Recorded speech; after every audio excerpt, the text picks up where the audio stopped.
Hey, this is Matt once again. What about to the video? This is another paid request, this time for Marion. Thank you so much for that. For those interested in requesting pretty much any type of videos, topics, reactions, reviews, randomness, out of blueness, whatever it may be, feel free to send it either directly to my PayPal or join my Patreon. Both links are down below in the info box. And this is for Austin Powers 3, also known as Austin Powers and Goldmember, came out in 2002.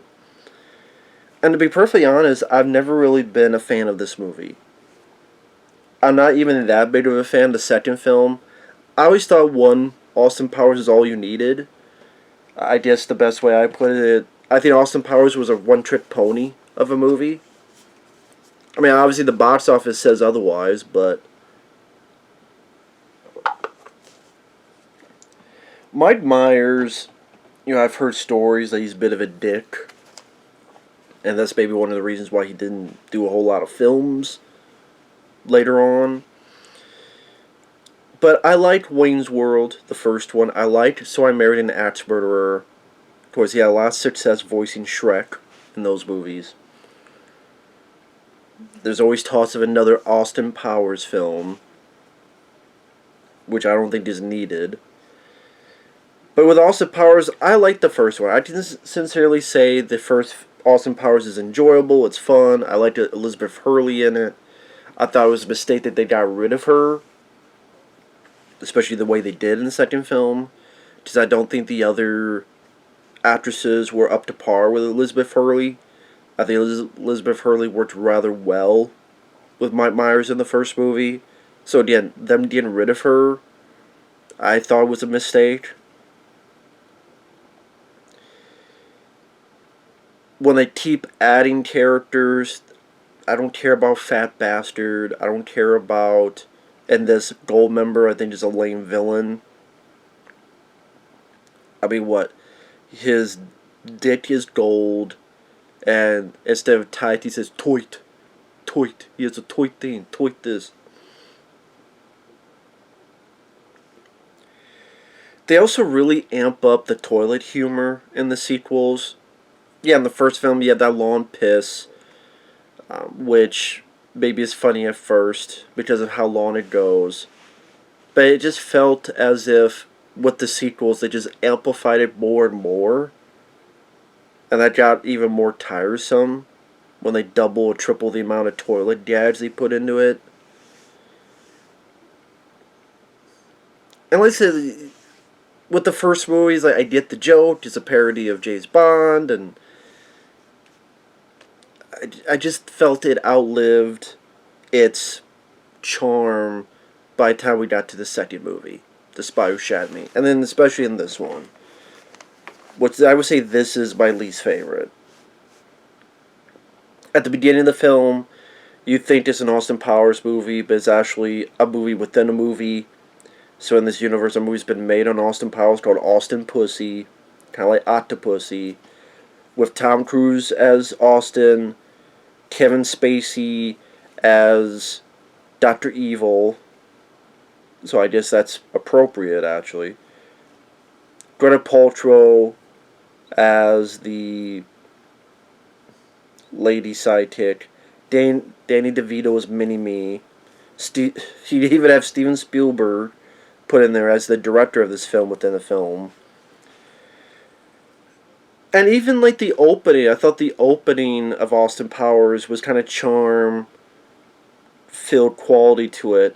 But then again, they try to go bigger, and it seems less funny. Like here, it's people in the movie studio doing a dancing, Steven Spielberg's double doing flips. Then they're in the middle of a Britney Spears. It's like, okay, how many cameos can we fit in here? So let's fit in Britney Spears at the beginning.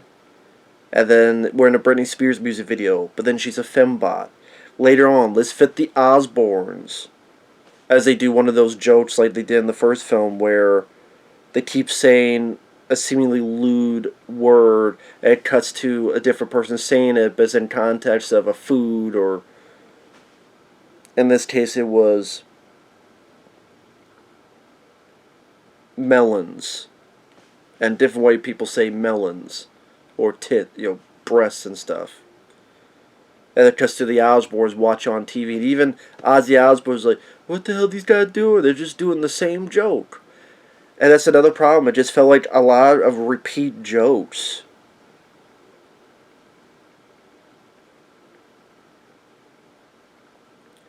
So the plot is that Dr. Evil gets a time travel machine, going to go back to the 1970s to Goldmember, bring him to the present time, and have some type of meteor come down and hit the Earth.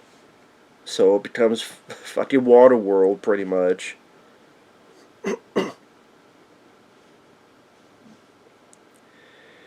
And it just... the whole thing between Dr. Evil and Seth Green, with him talking over Seth Green, them arguing about it. Again, when you get to the third time and you're seeing the same type of fucking jokes, it gets old. And the first film, hey, but that was funny. When you hear the third time, it's like, okay, we get it, dude. And they do that a lot in this type of film. Not even type, they just do that a lot in this film. Just tired by this one. It's tired by this point.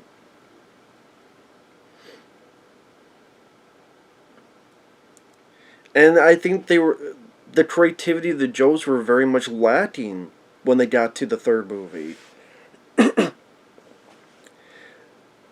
Like, Dr. Evil's plan is going to be called Preparation H, and Seth Green is like, oh yeah, it's like ass. Oh, yeah, ass cream. And the doctor, what, you want some ice cream? Yes, I would like to think of ass cream. Okay, we'll get that afterward.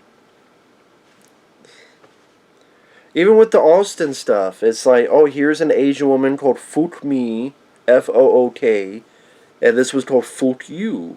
Fook Me, Fook You. The other added thing is that Austin has a father that we've never heard before, played by Michael Caine. It's always great to see Michael Caine in there. I'm a big fan of Michael Caine. But it's a father we never heard of before, never brought up before. When he goes back in time, he teams up with Beyoncé. So we're going from Elizabeth Hurley to Beyoncé. And we got Taco Bell put in there, because, okay, one of the few bits I chuckled at was, early on, Dr. Evil's ready to do his plan, and immediately Austin Powers is there and captures him. And Dr. Evil says, shit. And in a way, I always thought Dr. Evil was the funnier character than Austin Powers. I always thought that if you have the best chuckles, it's with the Dr. Evil character. I don't know why, I just thought that character was done a bit funnier, a bit more entertaining than Austin. I think also because Austin Powers' catchphrases got old quick when everyone started doing it and kept doing it. Yeah, baby, yeah. Oh, behave. When you hear people do that for the 100th time, you just get so sick and tired of it. I think that's another thing that happened with Austin Powers, is that people kept just trying to mimic those lines, and you're like, okay, enough already. We get it. So the jokes, you have Dr. Evil and Mini-Me rapping as a hard knock life.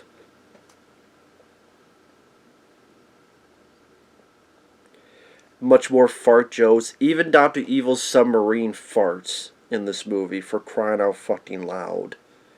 Or fat bastards on the toilet.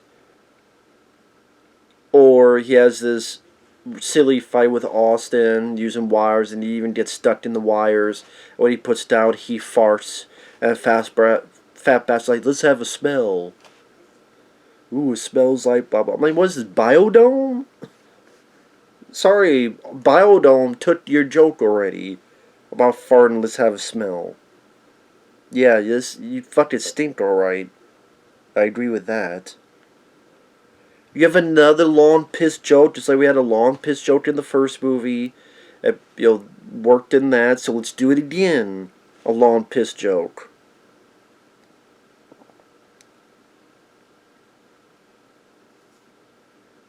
And you're sitting there going, damn, this is the third film. You're just either taking jokes you've done before, you're repeating jokes you've done before.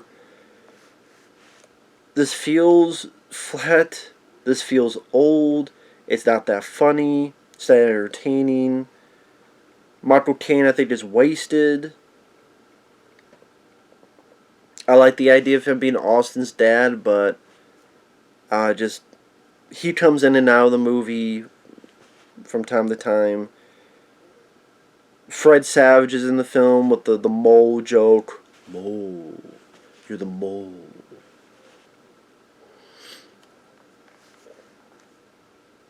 I can't remember if he was in the previous film. See, I can't remember. It's been a while since I've seen them.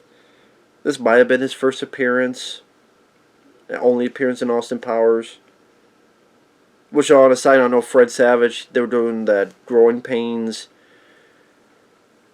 that reunion, a new reboot sequel to Growing Pains, and Fred Savage got fired from it because of inappropriate conduct, whatever the hell that means.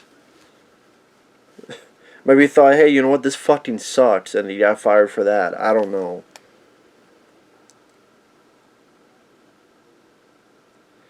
I mean, Seth Green is now more fully evil, and that change just happens just because. Because even at the beginning, he's not really liking his dad, and then when Dr. Evil's in jail, the lady with Dr. Evil says, oh, he's losing his hair just like you, and he's taking up the business just like, for you. And now Seth Green's evil.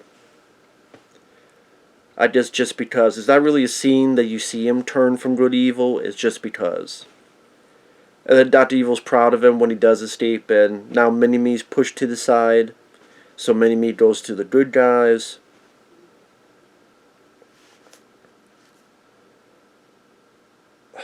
Goldmember, again, he's just a lame villain, too. He's a lame addition. The joke is that he's so old, he gets all his skin pulled off, and he has a collection of dead skin. Yeah, just more gross out gags. Oh, you found out Dr. Evil and Austin are brothers, and Michael Caine is the father to both of them, and how that happened. You see a little flashback of it. So now Dr. Evil wants to stop the bad guys. Seth Green runs away, saying, I'm going to get all you guys. Y'all going to get my revenge on all you. They both stop Goldmember. Then it cuts to another movie being made as John Travolta playing Goldmember. And now Dr. Evil is a good guy. Mini-Me's a good guy. Rest in peace to him. The guy who played Mini-Me, he passed away. I forget what year he passed away, but yeah, he's no longer with us. Which is too bad. So rest in peace to Mini-Me. I'm bad with names, I forgot his name. So I apologize for that. And even Fat Bastard is a good guy, and he lost the weight because of Jared from Subway. That's another thing. There's a lot of stuff in it that just doesn't hold up. Like having Kevin Spacey at the beginning of the film when you know who Kevin Spacey is nowadays. And then mentioning Jared from Subway where Jared... I'm sure Jared and Kevin Spacey would be best friends. Because they're into the same thing, if you know what I mean. If you don't, look it up. But yeah, Jared from Subway and Kevin Spacey are pretty much into the same or similar interests, similar things.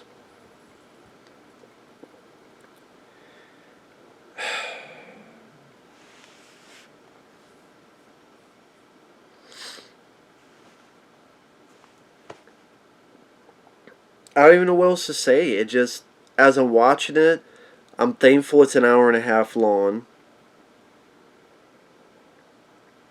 once in a while, there's a smirk here and there. Maybe from someone from Dr. Evil. But even then, he's not getting as much laughs out of me as he did in the previous films. Like I said, Austin Powers, in my opinion, only needed one movie. And one movie only. And this, didn't give a shit about Beyonce. Beautiful lady, but I didn't care about her performance, didn't care about her character, didn't find her funny, trying very hard to be... I'm a whole lot of woman. You know, that type of performance. I'm Foxy Cleopatra, I'm a whole lot of woman. Or punches, Shazam! Okay, go ahead, Shazam, you're way off the goddamn Peter for all I care. Give a fuck. If you like the film, cool. You feel free to let me know in the comments what about you like. But it's getting hard to even think about what else to say and talk about with this movie. Just tired jokes, a lot of toilet jokes, lame plot, honestly, and lame new characters, tired old characters, unfunny jokes. I guess if you like a lot of preparation H jokes, or fart jokes, or Taco Bell endorsements, or rapping, or long piss jokes yet again, or whatever, I guess this is your movie. Johnson's turn into gold. This is your movie. So with that said, thanks for watching. Take care, guys. We'll see you later. Bye-bye.